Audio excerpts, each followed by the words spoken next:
ಇನ್ನು ರಾಜ್ಯಪಾಲ ಥಾವರ್ಚಂದ್ ಗೆಹ್ಲೋಟ್ ಅವರ ವಿರುದ್ಧ ಇತ್ತ ಮಂಡ್ಯದಲ್ಲೂ ಕಾಂಗ್ರೆಸ್ ಪ್ರತಿಭಟನೆ ಹಮ್ಮಿಕೊಂಡಿದೆ. ಇಂದು ಸಚಿವ ಎನ್ ಚಲುವರಾಯಸ್ವಾಮಿ ಅವರ ನೇತೃತ್ವದಲ್ಲಿ ಧರಣಿ ಹಮ್ಮಿಕೊಳ್ಳಲಾಗಿದೆ. ವಿಶ್ವೇಶ್ವರಯ್ಯ ಪ್ರತಿಮೆ ಬಳಿಯಲ್ಲಿ ಹೆದ್ದಾರಿ ಬಂದ್ ಮಾಡೋದಕ್ಕೆ ಅಂತ ನಿರ್ಧಾರ ಕೂಡ ಮಾಡಲಾಗಿದೆ. ಕೃಷಿ ಸಚಿವ ಎನ್ ಚಲುವರಾಯಸ್ವಾಮಿ ಅವರ ನೇತೃತ್ವದಲ್ಲಿ ಧರಣಿ ನಡೆಸಲಾಗ್ತಾ ಇದೆ.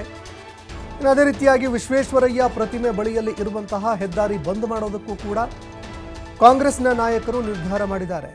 ಪ್ರತಿಭಟನೆಯಲ್ಲಿ ಶಾಸಕರು ಕಾರ್ಯಕರ್ತರು ಕೂಡ ಭಾಗಿಯಾಗಲಿದ್ದಾರೆ.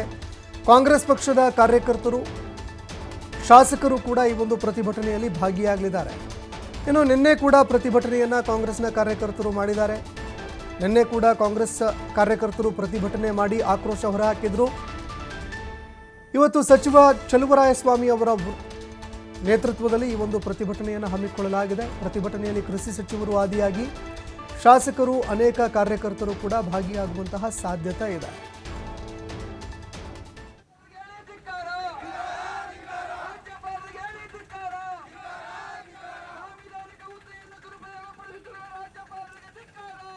ಇನ್ನು ಸಿಎಂ ಸಿದ್ದರಾಮಯ್ಯ ಅವರ ವಿರುದ್ಧ ಪ್ರಾಸಿಕ್ಯೂಷನ್ಗೆ ಅನುಮತಿ ನೀಡಿರುವ ಹಿನ್ನೆಲೆಯಲ್ಲಿ ಕೃಷಿ ಸಚಿವ ಚಲುವರಾಯಸ್ವಾಮಿ ಅವರ ನೇತೃತ್ವದಲ್ಲಿ ಒಂದು ಧರಣಿಯನ್ನು ಹಮ್ಮಿಕೊಳ್ಳಲಾಗಿದೆ.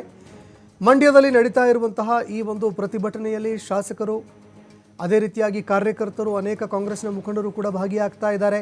ಇನ್ನು ನಿನ್ನೆ ಕೂಡ ಈ ಒಂದು ಪ್ರತಿಭಟನೆ ಹಮ್ಮಿಕೊಳ್ಳಲಾಗಿತ್ತು. ನಿನ್ನೆಯ ಪ್ರತಿಭಟನೆಯಲ್ಲಿ ಕೇಂದ್ರ ಸರ್ಕಾರ, ಬಿಜೆಪಿ ಅದೇ ರೀತಿಯಾಗಿ ರಾಜ್ಯಪಾಲರ ವಿರುದ್ಧ ಕಿಡಿಕಾರಿದ್ರು ಕಾಂಗ್ರೆಸ್ನ ಕಾರ್ಯಕರ್ತರು. ಇವತ್ತು ಕೂಡ ಬೃಹತ್ ಪ್ರತಿಭಟನೆ ಹಮ್ಮಿಕೊಳ್ಳೋದಕ್ಕೆ ಅಂತ ನಿರ್ಧಾರ ಮಾಡಲಾಗಿದೆ. ಪ್ರತಿಭಟನೆಯಲ್ಲಿ ಕೃಷಿ ಸಚಿವ ಎನ್ ಚಲುವರಾಯಸ್ವಾಮಿ ಅವರು ಕೂಡ ಭಾಗಿಯಾಗಲಿದ್ದಾರೆ. ಸ್ಥಳೀಯ ಶಾಸಕರು ಕೂಡ ಭಾಗಿಯಾಗಿ ರಾಜ್ಯಪಾಲರ ವಿರುದ್ಧ ಆಕ್ರೋಶ ವ್ಯಕ್ತಪಡಿಸುವಂತಹ ಸಾಧ್ಯತೆ ಇದೆ.